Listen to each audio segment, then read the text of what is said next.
Good evening there, everybody. What is happening? Hopefully, you are having a wonderful day today. So, when it comes down to it, I thought that I would review this little video that I found very particularly interesting.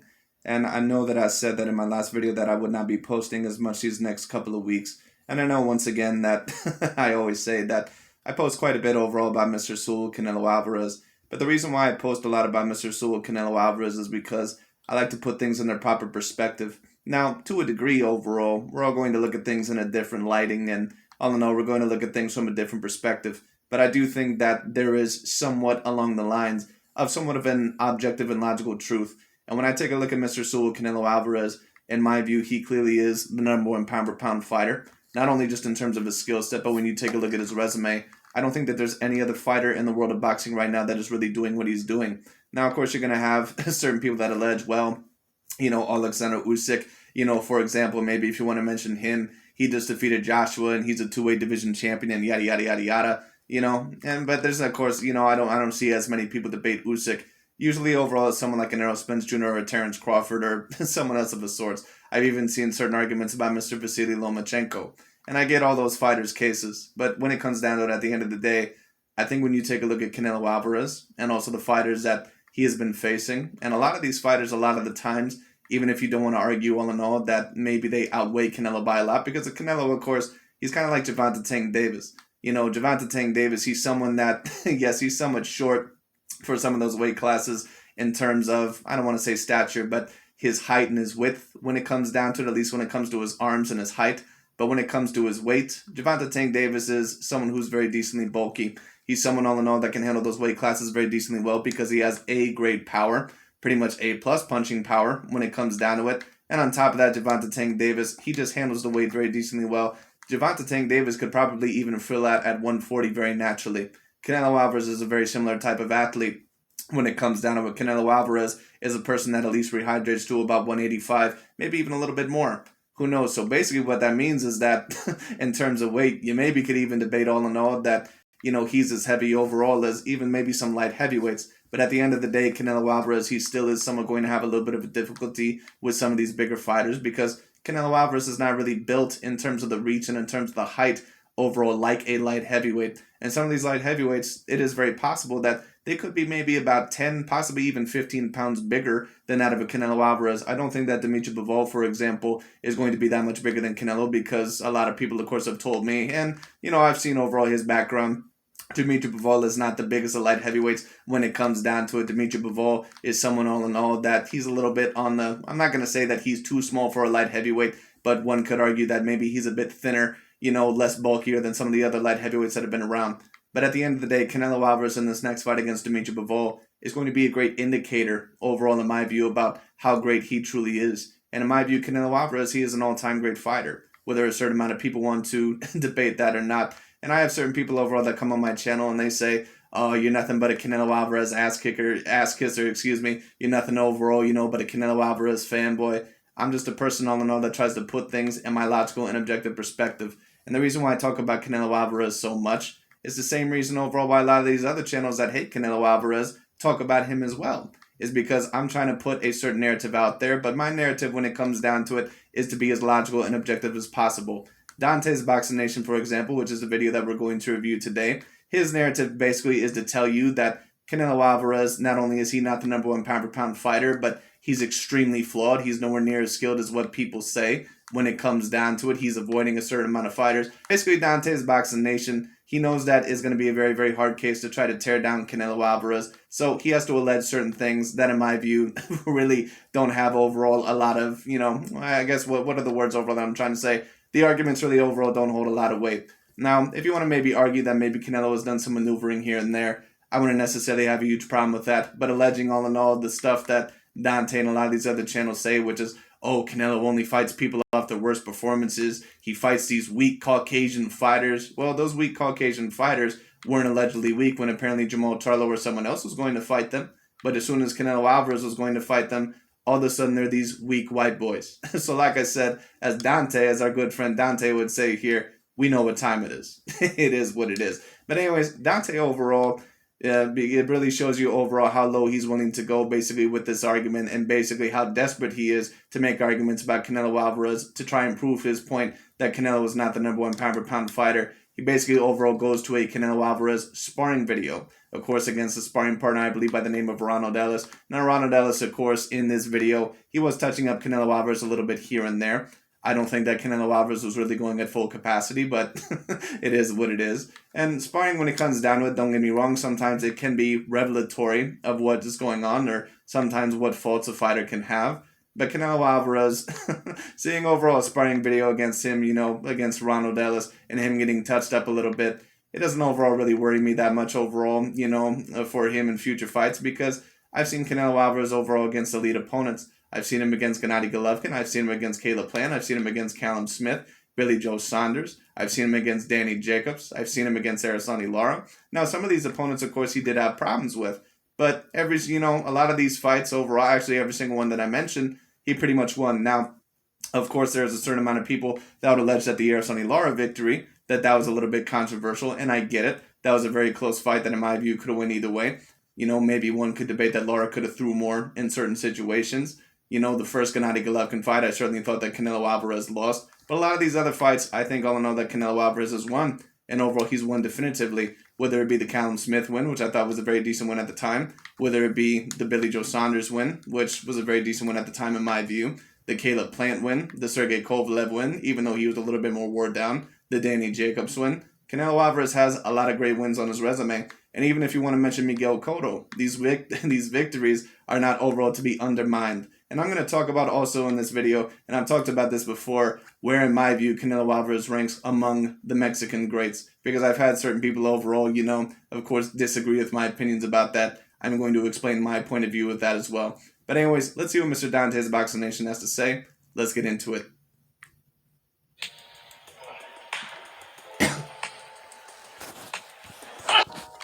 Dante's Boxing Nation, what's going on, guys? So as we get closer and closer to this fight on May 7th between Canelo Alvarez and Bivol, he was asked a question about Canelo Alvarez, quote-unquote, legendary sparring sessions, how great he's been looking in sparring against cruiserweights, heavyweights, etc., etc., etc. And this is how Bivol responded to it. He said Canelo could spar with aliens, and that wouldn't change anything. I've also done it with cruiserweights and heavyweights as well. The truth is, it doesn't matter in the least, because in the end, it's just sparring. Now, guys, I will say this. To a certain extent, Bivol is right. It's just sparring. Sparring doesn't always tell you the whole story, but it does give you great insight. For example, you look at this footage of Canelo Alvarez sparring his longtime sparring partner, Ronald Ellis. And even though this is just sparring, it is completely evident that Canelo Alvarez still has a lot of holes in his defense. You can see...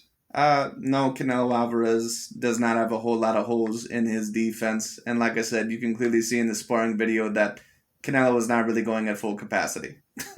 Now, don't get me wrong, it's not always good to not go at full capacity, but, you don't always have certain fighters, all in all, that are A-list fighters, like a Canelo Alvarez, that have C-grade sparring partners in there, and they just whoop their ass. That's not overall what you do in sparring. You don't overall try to whoop your sparring partner's ass, because that's not good for you in the long run when it comes down to it, because that basically means that you're not going to have a future sparring partner to practice with. And on top of that, of course, it's not good for your sparring partner when it comes down to it. Create a little bit of hostility when it comes down to it. It may injure them for their next fight.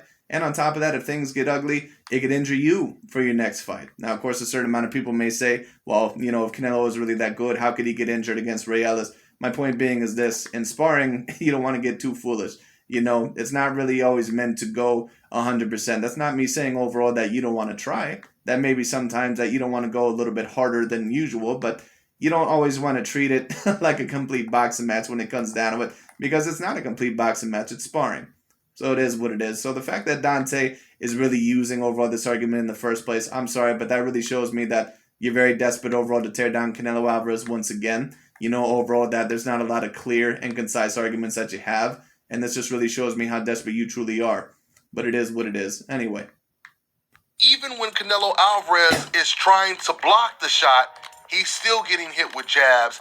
He still. And it's so interesting because other fighters, one has to ask themselves, why does Dante have such a gripe with Canelo Alvarez? Why does this guy have such a gripe with Canelo Alvarez when Canelo is a four-weight division champion? He's someone who's faced a certain amount of decent champions, even undefeated fighters. Now, of course, there's going to be a certain amount of people that say, well, it's because he's avoiding Charlo and David Benavidez. Is that really the reason? Because if that really was the reason, how come overall he doesn't talk about Jamal Charlo the same way that he talks about Canelo Alvarez? Because whenever he talks about Canelo Alvarez, he basically claims that Canelo Alvarez is this bitch overall and that he avoids all decent competition. But Jamal Charlo, for example, when he refuses to face Demetrius Andrade and David Benavidez, what does Dante's Boxing Nation say? Oh, well, Jamal Charlo should take those options. We all know what time it is with Dante's Boxing Nation. He's a part of the pro-black cult. It is what it is. People can like it. They can not like it. We all know what Dante's Boxing Nation is about. All right, it is what it is. Now, is it overall just these channels? You know, these pro-black cult channels that are calling out Canelo Alvarez and believe that he's avoiding certain fighters? No. You know, they're not the only ones. You have certain fighters like a Gilberto Jota Ramirez or a Marquez or a Morales or, you know, someone of a sort that, you know, they're trying to, you know, spread the narrative that Canelo could face better fighters. And maybe that's what they truly believe. But what I believe when it comes down to is that, in my view, David Benavidez and Jamal Charlo, they're not the threat to what a Dimitri Bivol is. They're also not the threat of what Artur Beterbiev is. You know, Caleb Plant, in my view, he's pretty much about the same threat as what a Jamal Charlo would be. Jamal Charlo, I'm sorry, does he have more power than Caleb Plant? Obviously, yes, he does. Does he have more boxing skill than what a Pete Caleb Plant does? Absolutely not. Absolutely not. It is what it is. I think that Jamal Charlo, I think that he's very decent, but don't get me wrong. I think that maybe he's a little bit better, you know, going inside, taking risks. But do I think that that's going to work with Canelo Alvarez? No. I think this is how I think the Jamal Charlo fight would go down. I think that Jamal Charlo overall would try to outbox Canelo Alvarez. And if he did try to go on the inside with Canelo Alvarez, I think all in all he would feel Canelo's power. I think all in all that he would feel his sturdiness. And I think all in all that he would feel his accuracy. And as soon as those body shots hit, I think Jamal Charlo, he would start backing up and he would say, oh shit, this guy is a lot more powerful and a lot more accurate than what I once thought.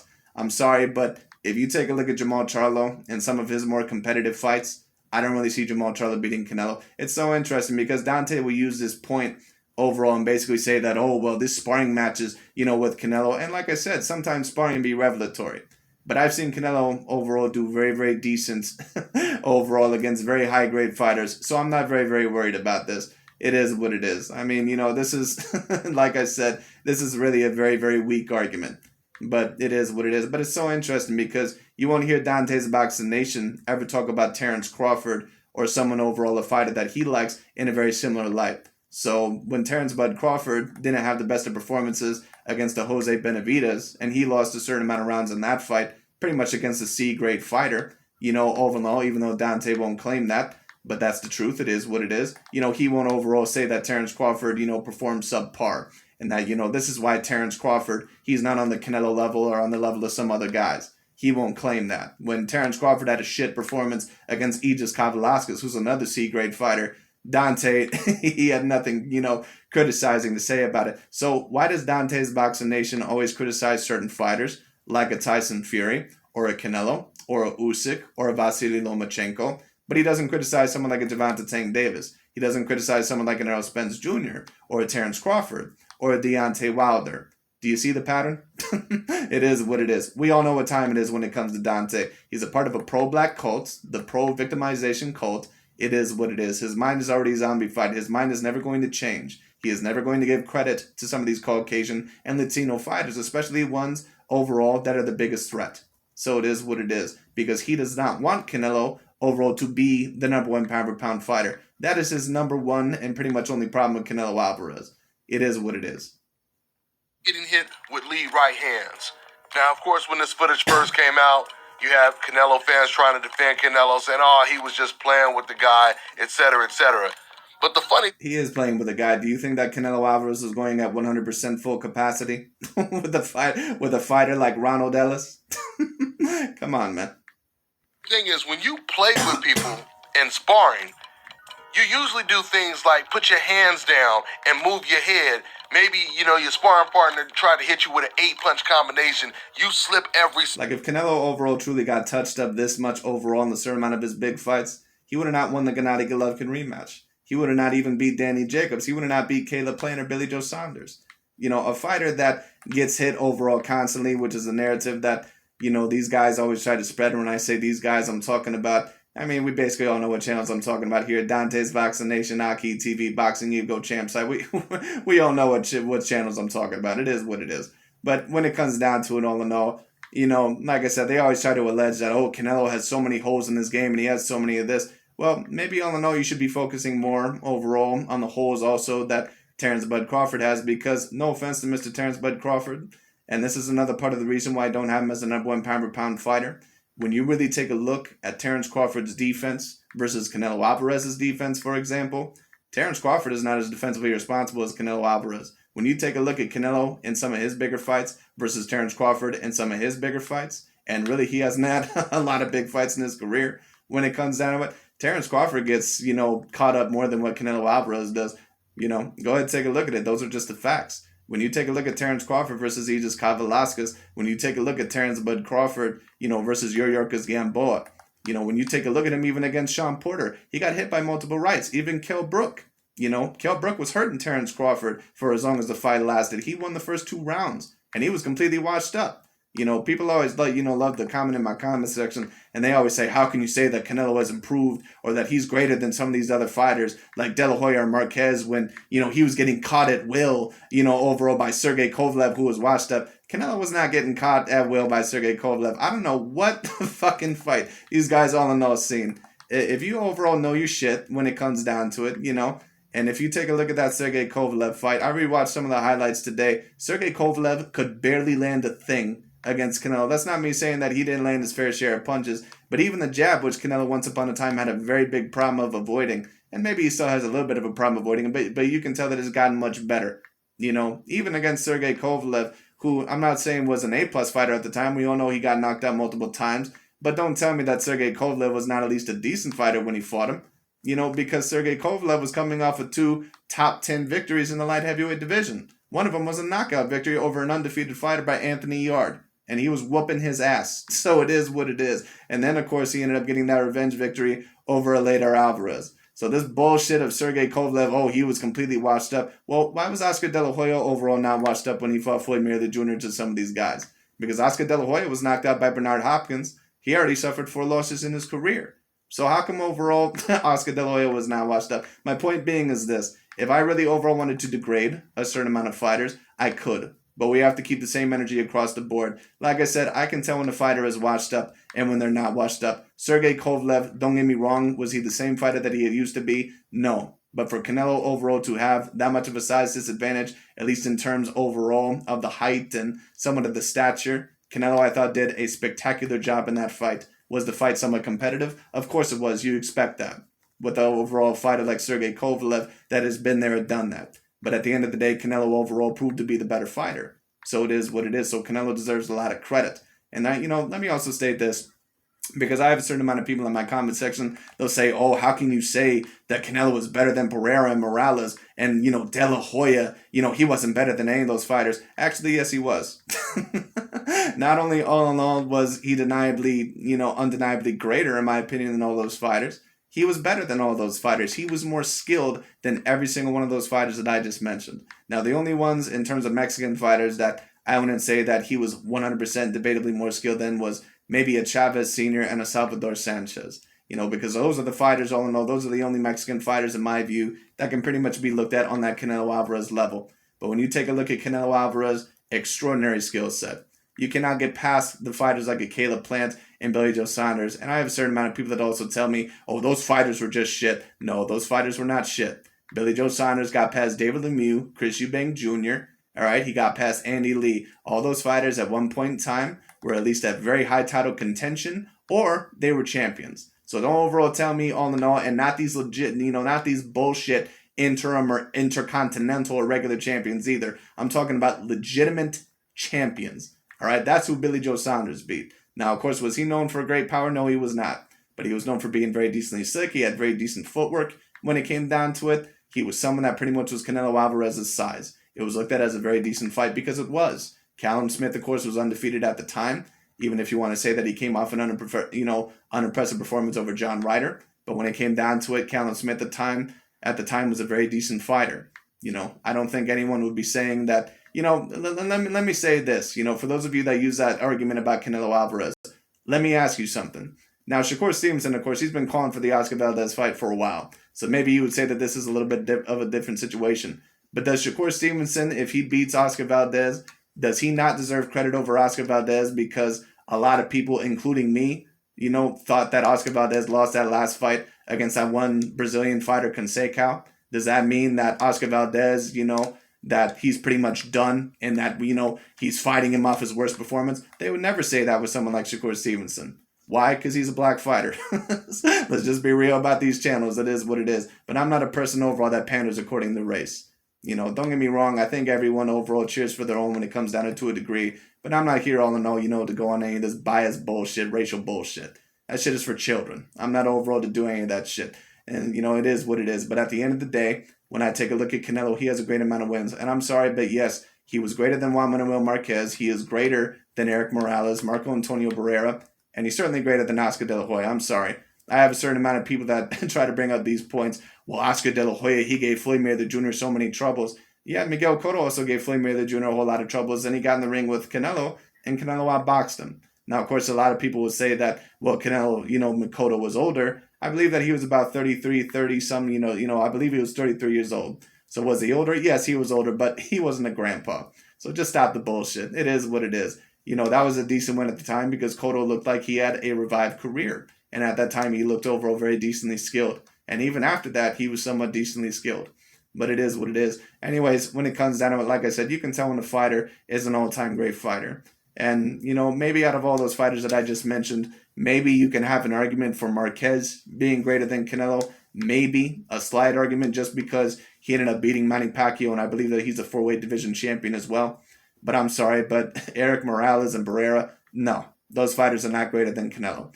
You can talk this shit all you want to about Canelo getting embarrassed by Floyd Mayweather Jr. and I thought he lost to Lara and I thought he lost to Golovkin. Well, you can think that all you want to, but at the end of the day, Canelo overall has a victory over Erislandy Lara in a very competitive fight. He has a victory over Gennady Golovkin overall in that second fight when it comes down to it.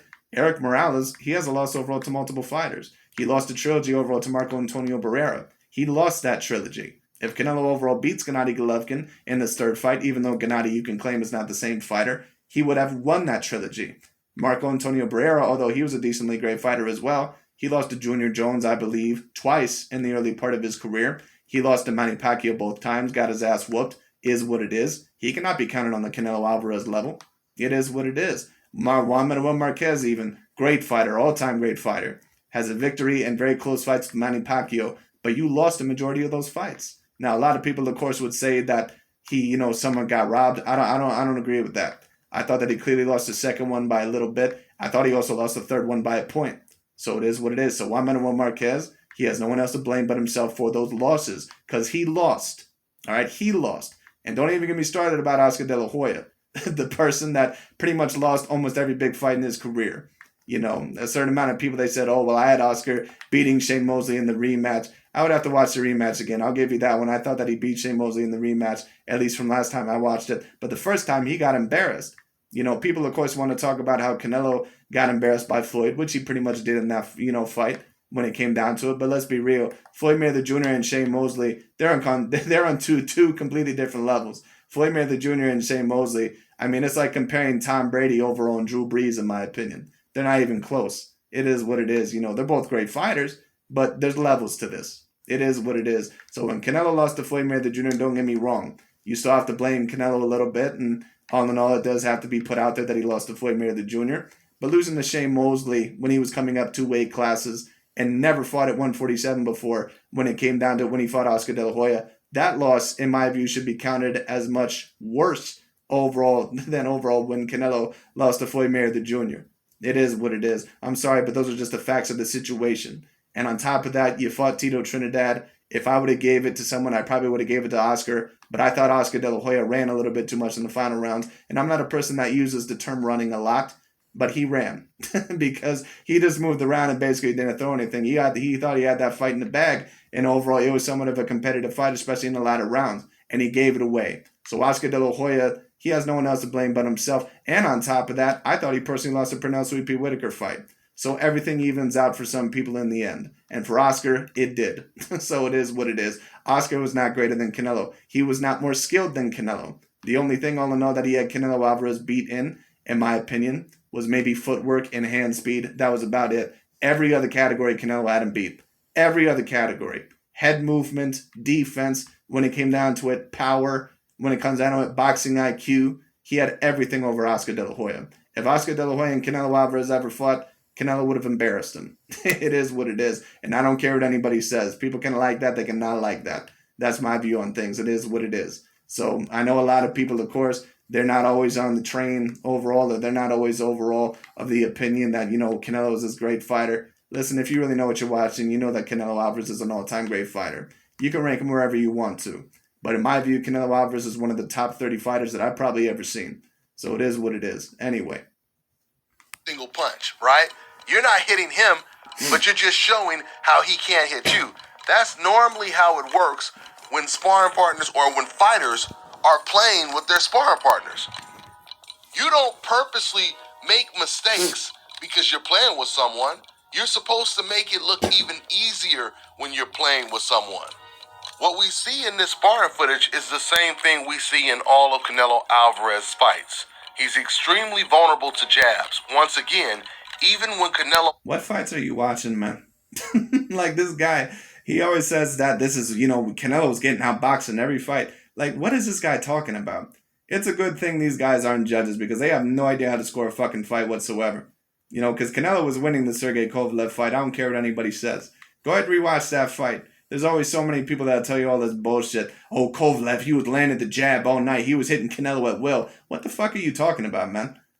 Sergey Kovalev was so afraid to throw anything because Canelo Alvarez was throwing them goddamn body counters. He was throwing that damn left hook, and eventually that was the end of Kovalev. He ended up getting knocked out by that left hook. He could barely land anything. It is what it is. Like, I don't know what the fuck people are even talking about.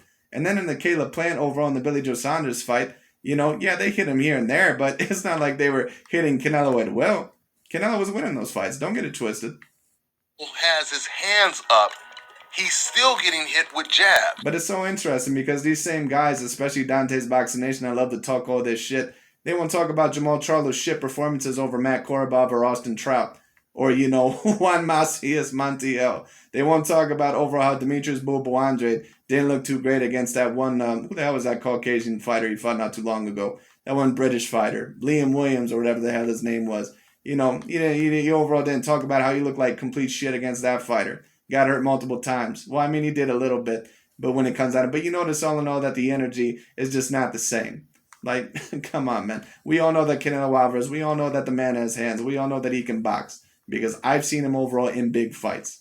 And, it is what it is. We have to take a look at these guys overall, what they can do at their peak. Now, is that me saying that Canelo may not have certain holes overall in his game and that maybe his defense here and there can't be tighter? I'm not saying that, but at the end of the day, when I take a look at Canelo, he's much more defensively responsible today than what he was, in my view, several years ago. And it's much harder to hit Canelo Alvarez today than what it was several years ago. Not only do I think that his head movement is better, but I think that his defense has improved massively.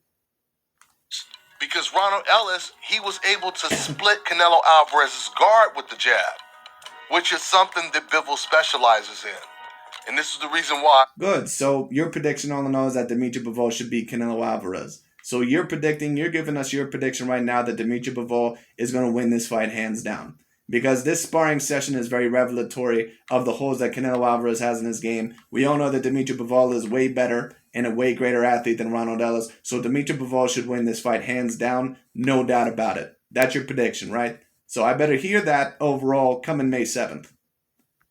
I tell you guys. Dante always talks so much shit when it comes down to it overall on some of these fighters that he don't like. But then when the fight comes around, he always noticed that he's like, I don't know who's going to win this fight. What do you mean you don't know who's going to win this fight? You've been talking all this shit for months. Stick by your word. That's how you can tell that Dante, he don't even believe a lot of the bullshit that he says. This dude is so full of shit like 99% of the time. This is the first time Canelo Alvarez... That's the same shit when he went on that dumbass Deontay Wilder Tyson Fury rant of Tyson Fury cheated and he's not going to be allowed to cheat in the third fight and all sort of bullshit. But then when it came down to what happened, it ended up just exactly like the second fight. Tyson Fury ended up whooping that ass. And then the fight came around and he said, I can't tell you who's going to win this fight. What do you mean? You've been alleging this shit for months. Dante is so full of shit. It's whatever. Once again, no problem with other people who have their own platform. No problem with it at all. But I can tell overall the difference between someone that actually believes with what they're saying and someone who's full of shit. There's no offense against Dante. This dude has been full of shit for years. Is taking on a real challenge, at least in the last 4 years. But once again, I want to reiterate, I want to emphasize on the point of people saying, oh, well, Canelo was just playing around with him. Once again, look at Canelo Alvarez's positioning. Canelo Alvarez, he has his hands up. At some points, he was even moving his head and still getting hit. When you're playing with someone, like I said, you either put your hands down and you show how elusive you are, or you'll put your hands down and you'll just say, hit me with your best shot, and you'll let the guy hit you. But Canelo is trying to avoid the punches. He just doesn't have the defense to do it. And in his Really, so if he doesn't have the defense to do it, why did Canelo Alvarez win so many big fights in his career? Why did he defeat Danny Jacobs? Once again, this dude is acting like he's some Deontay Wilder or Rocky Marciano. Like, come on, man. Just like Canelo overall, I mean, I don't even know overall what to say for this. What else can you say? I mean, Canelo Alvarez, you can tell if you truly know what you're watching that he's an all-time great fighter. He's very defensively responsible at his best. And that's what he's shown us overall within these past few fights. Does that mean that he's not going to get hit here and there? No, it doesn't mean that. But if Canelo was truly getting hit at will, he would have lost those fights. Like, come on. word of boxing, your defense is almost more important than your offense. Someone getting hit at will is like what Deontay Wilder was getting hit with overall in the second and third fights with Tyson Fury. Getting hit at will overall is pretty much like what Victor Postol was against Terrence Bud Crawford. Getting hit at will is pretty much like Adrian Broner when he faces actually a challenge. Like, that's what getting hit at will is. Another good indication. And the only time I've ever seen Canelo Alvarez get hit at will was when he fought Floyd Mayweather Jr. That was the only time. Not even against Lara, or Gennady Golovkin did I think all in all that he got hit at will. Not even in that first fight, where I thought that Gennady Golovkin actually won the fight quite clearly. But the reason why I thought Gennady Golovkin won it wasn't because Gennady was hitting him at will. It's just because all in all I thought that Gennady Golovkin's jab was more effective. And when it came down to it all in all, I thought that he threw more. And that his, ring generalship, and I thought that his strategy was more effective. But in the second fight, I thought that Canelo Alvarez just edged him out. The Canelo Alvarez's defense is extremely flawed is the fact that he spars with the nose protection headgear. Now, there's no doubt about it.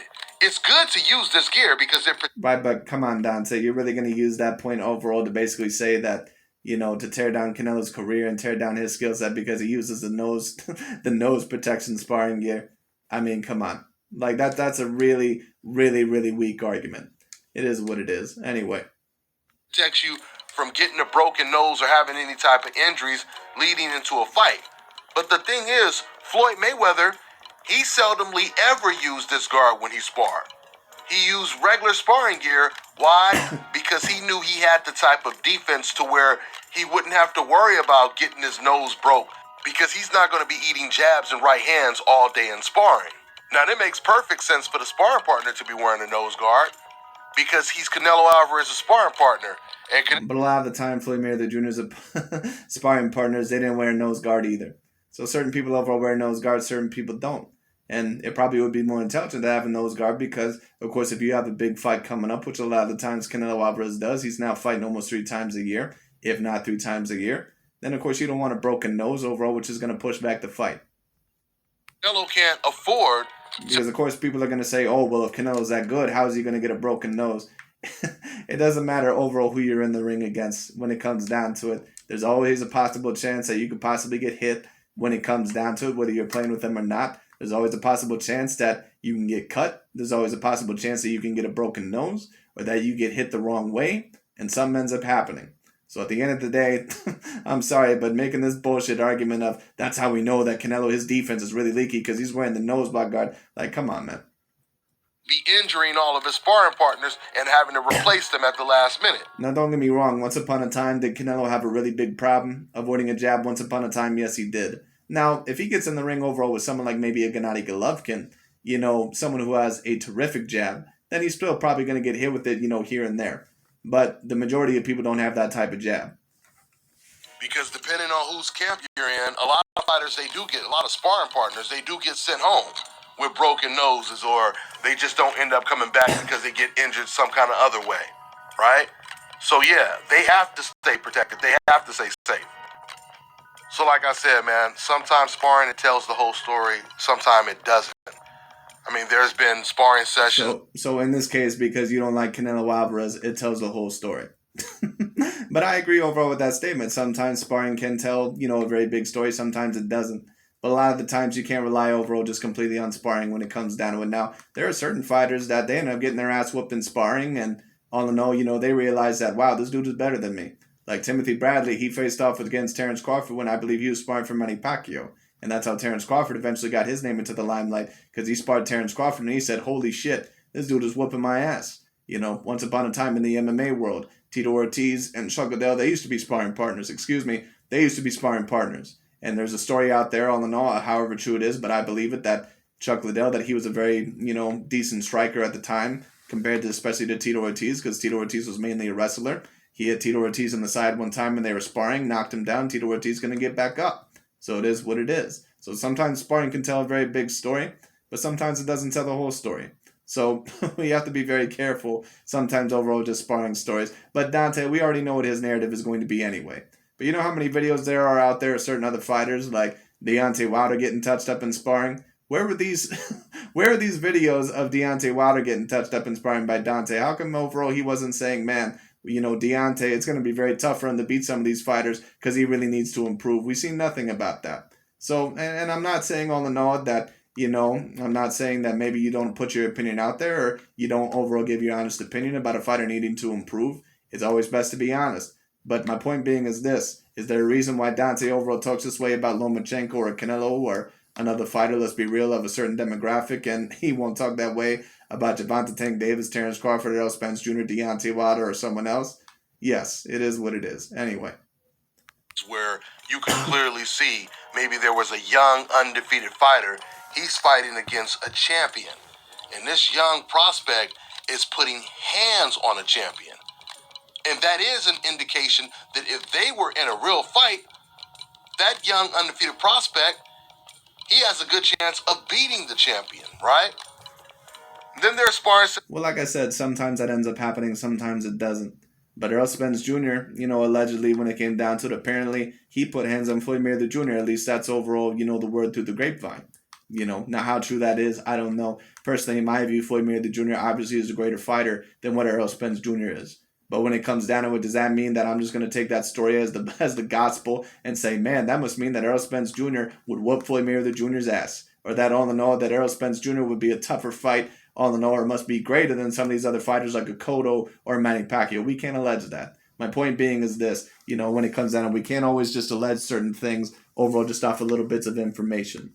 But Dante is very desperate once again to tear down Canelo Alvarez. So overall, this is basically the type of argument that he likes to provide.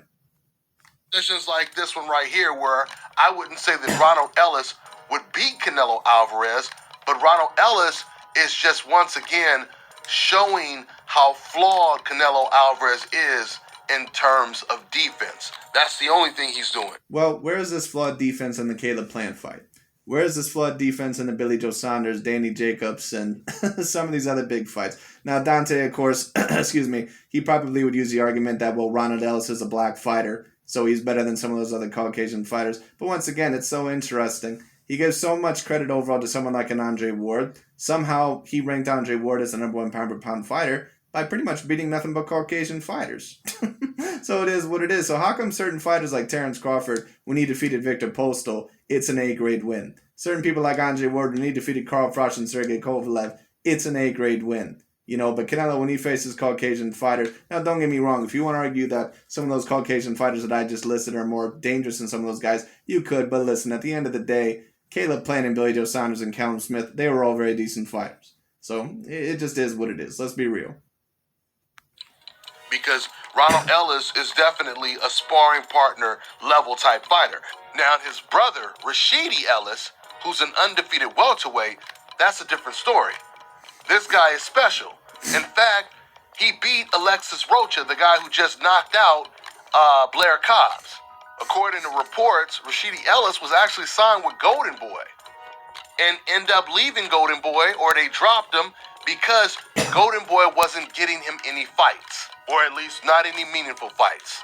The same thing happened to Jamel Charlo. A lot of people don't know this, but Jamel Charlo was originally signed to Golden Boy. You see, Oscar De La Hoya, he promised Jamel when he signed with him, he's going to get him the Canelo Alvarez fight. In fact, Canelo was supposed to... Jamel Charlo, when it comes down to it, let me tell you what, I don't even think that the bigger brother, of course meaning in weight, I don't even think that Jamel Charlo would even have much more than a 30% chance against Canelo. The way that Jamel Charlo, the way that he boxes, if you've seen him against Brian Castano, if you've seen him against Tony Harrison, if you've seen him overall against some of those other guys, Jamel Charlo would get completely killed against Canelo. It wouldn't even be close. Canelo Alvarez would fold his ass like a lawn chair. Be fighting Jamel Charlo instead of James Kirkland. So basically, what am I saying? I wouldn't even want to see a Jamel Charlo fight. Now, the Jamel Charlo fight, I think, is worth it because Jamal is more in his size, and I think that Jamal is the bigger threat anyway. But at the end of the day, Jamel is not even worth it. The only way I could even see a Canelo versus Jamel Charlo fight happening is if, he ends up beating Jamal or something like that, and then Jamel ends up moving up in weight, maybe becomes a unified champion. Then he can pretty much fight Canelo Alvarez and pretty much get his ass whooped. I don't even know if I don't even think Jamel Charlo would beat Gennady Golovkin at this point. It is what it is. Shit, I'm not even 100% sure if Jamel Charlo would beat Jaime Munguia. And I don't really think that highly of Jaime Munguia. When he ended up fighting James Kirkland, who had, of course, came off knockout losses and was, he was a shell of himself. He was towards the end of his career. No, he wasn't really a shell of himself. It's just that James Kirkland was never really that great of a fighter. But it's so interesting, once again, because Dante, he never says that Kell Brook, when he fought Crawford, was a shell of himself. He never says that Amir Khan, when he fought Crawford, was a shell of himself. Now, if we're being logical and objective, if you want to maybe say that Kirkland was a shell of himself, I don't think that I would really make the argument that he was a shell of himself. I would just say that Kirkland never was really that good. I think that he was decent, but I don't ever think that he was really that good. But it was expected for Canelo to beat him anyway because James Kirkland, I believe he only had one loss at that point in time in his career. He may have even been on a winning streak, actually, when he fought Canelo, but he hadn't fought, I believe, in like a year or two. But not only that, Kirkland could be on the best winning streak of his career. He was never going to beat someone like a Canelo. There's levels, and I'm sorry, but James Kirkland, he's not that high of a level. When Jamel Charlo, he's seen Oscar De La Hoya gave him the James Kirkland fight instead of the Jamel fight, that's when Jamel, he left Golden Boy. So, Rashidi... Let's also keep in mind that was towards the build-up, when it came down to it, of Canelo Alvarez versus Miguel Cotto, which at the time, of course, was looked at as the bigger fight, because Miguel Cotto was looked at as the WBC and the Ring Magazine middleweight champion. And the winner of that fight was also going to face Gennady Golovkin, who, I don't give a shit what anybody says. Gennady Golovkin at his peak is way more of a threat than what either Charlo brother ever will be and ever would be. It just is what it is. Ellis' situation is kind of analogous to that. And if you don't like that, too damn bad. It is what it is. I'm sorry, but neither Charlo brother, they haven't really impressed me that much. But getting back to my original point, you also have examples like when Erickson Lubin was sparring against Berlanga. We know that wasn't just sparring. We know the way that played out is exactly the way it would play out in a professional fight. Well, you never know, but certain sparring sessions overall can be like that, but Edgar Berlanga is really not that talented. Erickson Lubin, I think, is somewhat talented, but I don't think he's ever going to be overall a future first ballot Hall of Famer. Now, I could be wrong, but we'll see what happens. I've seen Erickson Lubin for a very long while, but I've never thought that he was really an A-plus fighter. And he proved me to be correct, because anyone who gets knocked out in the first round by Jamel Charlo, you're not an A-grade fighter. Lubin would knock out Berlanga, hands down. We know this. Unless, of course, he has a resurrection and proves overall to be much greater at this point in time in his career than what he was earlier. But we'll see what happens. I'll close out with saying this. Because of how susceptible Canelo is to getting hit with jabs and even straight right hands, he's going to have a lot of problems with Bivol. Even in this exchange, you're looking at... Good, so that means that if Canelo Alvarez defeats Dimitri Bivol, that you think all in all that it's a fantastic win. So we shouldn't hear any of these bullshit excuses of Dimitri Bivol wasn't the same or he's this European fighter. You should give him 100% credit. And right here, you see Ronald is actually fighting Canelo on the inside, and he's being very effective at it. And even though Bivol is not an inside fighter, he does fight on the inside sometime. Well, Dimitri Bivol will have to try to back up Canelo here and there. So sometimes, even if you don't want to stay on the inside with Canelo too long, you're maybe going to have to separate distance here and there. You're going to have to overall get Canelo Alvarez off of you. That's the only way that I see Dimitri Bivol winning the fight. It's at the point in Canelo Alvarez's career that unless you're maybe someone like a Floyd Mayweather Jr., I don't think that backing up against Canelo, I don't think that you're going to beat him unless overall you have a very decent size advantage or you have an extraordinary skill set like a Floyd Mayweather Jr. But we'll see. Goes in there with a very tight guard.